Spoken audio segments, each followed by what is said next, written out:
మానుడుగా కొంతమంది బాధపడలేక చర్చికి వస్తారు. అర్థమవుతుందా? చర్చికి ఎందుకు వస్తారు?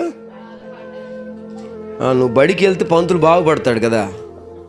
నువ్వు బడికి వెళ్తే పంతులకి చెప్పండి శాలరీ 10,000 నుంచి ఒక 20,000 పెంచుతారు కదా. దేవునికి స్తోత్రం.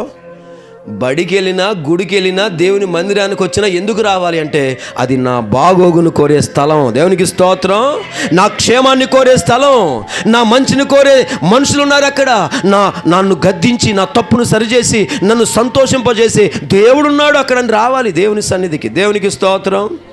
హల్లెలూయా.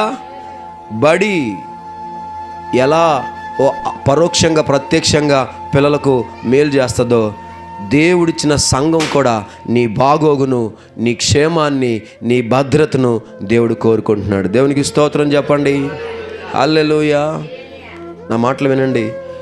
యేసోపు గృహ నిర్వాహకుడికి ఏం చెప్పాడంటే, అయ్యా ఎందుకయ్యా వాళ్ళకి ఆల్రెడీ నేను ఇచ్చావు కదా, నేను చెప్పించే. కొంతమందికి యేసు ప్రభు రోడ్డు చెప్తుంటే వీడు కొత్త రకాల పద్ధతులు ఎన్నుకుంటా ఉంటాడు.